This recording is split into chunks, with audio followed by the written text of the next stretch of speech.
Tu fais quoi? Je lis le livre de maman. Maman, elle a écrit un livre? Elle a écrit un livre sur papa et elle. Pourquoi? Parce que papa et maman, ils sont plus ensemble. Ça veut dire quoi? Des fois, ça arrive que les papas et les mamans, ils s'aiment plus et du coup, ils décident de plus être ensemble. Et c'est ce que maman, elle explique dans son livre.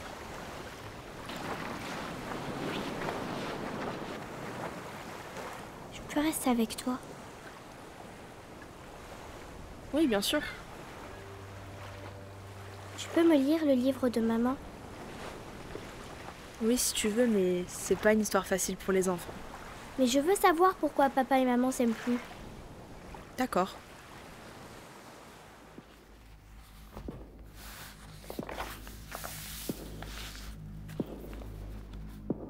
Tout a vraiment basculé quand j'ai perdu mon travail. Plus de revenus, plus de repères. Et pour lui, c'était inconcevable. Il voulait tout contrôler. Moi, les enfants, nos vies, jusqu'au moindre détail.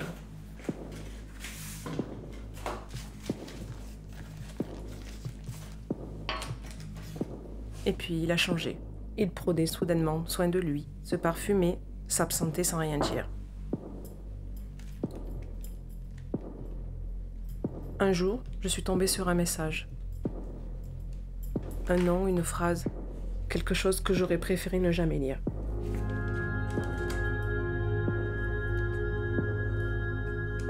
Il avait renoué avec son premier amour. Les enfants l'avaient aussi remarqué. Quand je l'ai confronté, il a nié en m'accusant d'inventer.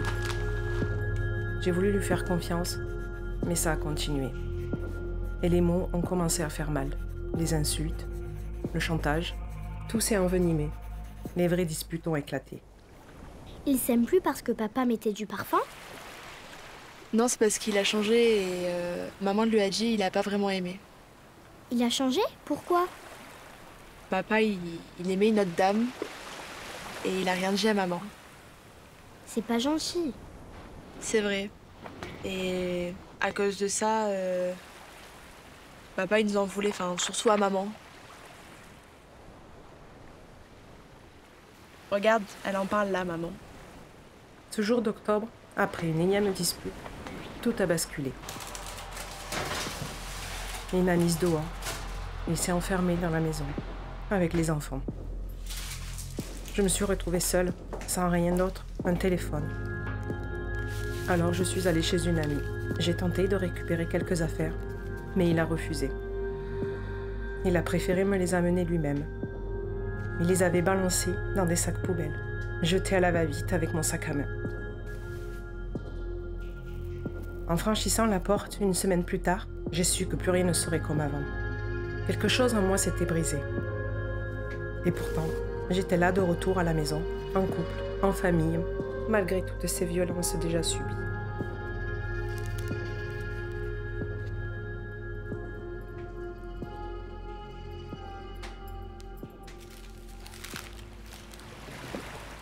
Papa, il avait le droit de faire ça?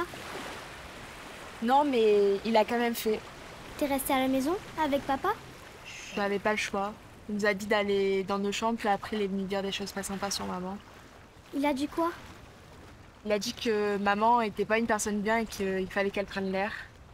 Maman, elle avait rien. C'est pas normal qu'il lui ait fait ça. Oui, t'as raison, c'est pas normal. Et moi? Est-ce que je peux aider maman? Et mon frère? Tu sais, c'est compliqué pour toi et Maxime de dire quelque chose parce que vous avez peur que papa s'énerve contre vous. Il a continué à être énervé? Oui. Et la violence n'a fait que s'aggraver. Ce jour-là, je rentrais du travail et la maison était grande ouverte. J'ai cru un cambriolage. Tout avait été détruit dans la maison. La table, les chaises, les pots de fleurs écrasés sur le sol. C'était lui.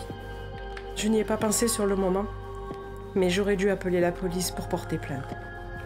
Pour protéger mes enfants, je les ai envoyés dormir chez les amis. J'ai attendu seul son retour.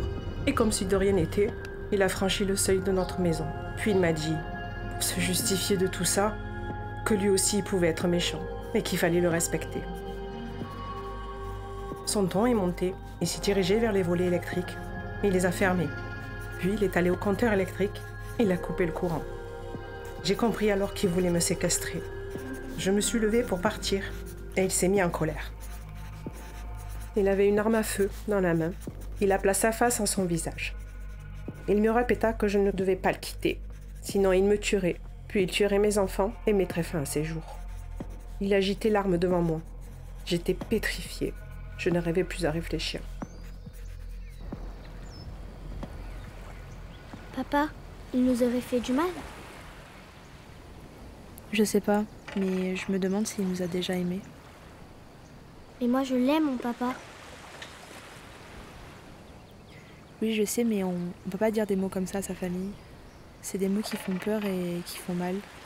Tu comprends? Oui. Il s'est passé quoi après? On est rentré avec Maxime et on s'est encore disputé, mais cette fois-ci, il nous a menacés tous les trois de nous faire du mal.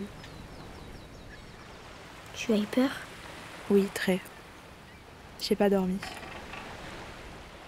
Le matin, tu t'es levé? Oui. Maxime est venu dans ma chambre et il m'a dit qu'il fallait que je fasse mes affaires et qu'il fallait partir. Lui aussi, il avait peur. Un jour, après ma journée de travail, je suis rentrée. Les enfants étaient plus là. Ils avaient pris toutes leurs affaires. Ils étaient montés dans un bus pour se rendre chez mes parents dans le Gard. Au même moment, j'ai reçu un appel de ma sœur. Elle était au courant pour les enfants. Elle m'a dit que si je ne partais pas, que je ne quittais pas la maison, elle viendrait me chercher. Alors je les ai suivis. Il fallait que ça s'arrête. Mais avant de partir, je me suis rendue au commissariat. J'ai tout raconté. La violence, notre départ, le départ de mes enfants. Le commissaire a refusé de prendre ma plainte, car il ne me croyait pas. Au même moment, mon téléphone a sonné. Mon ex-compagnon m'appelait. J'ai décroché, j'ai mis le haut-parleur pour que le commissaire entende. Et là, comme par hasard, il a changé d'avis. Il a pris mon dépôt de plainte. Et puis je suis partie rejoindre mes enfants. Pourquoi le policier ne voulait pas écouter maman? C'est vrai, je me pose la même question. Pourquoi les policiers y croient pas les mamans qui viennent leur parler? Tu crois qu'il pensait que maman montait pour embêter papa? Oui, je pense, mais maman était en danger et c'est elle qui a dû s'expliquer. C'est pas normal. Le policier a empêché papa de venir? Non, il a rien fait.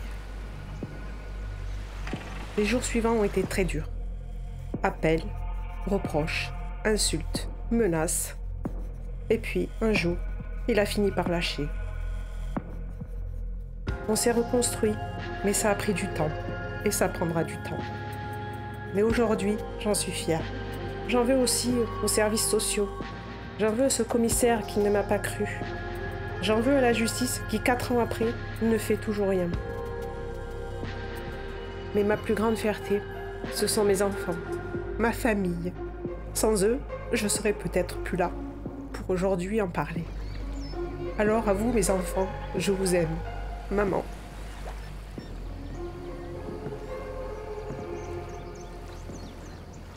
Elle est triste, l'histoire de maman. Oui, mais l'écrire, ça l'a aidé à aller mieux, tu sais. Et puis elle fait ça pour aider d'autres mamans et pour t'aider toi, pour te défendre. Mais je fais quoi pour me défendre? Faut en parler autour de toi, à la maîtresse, aux copains, papy, mamie, tata. Si t'en parles autour de toi, ça peut beaucoup aider maman. Mais si on me croit pas, comme le policier il fait avec maman? Il y aura toujours quelqu'un pour te croire.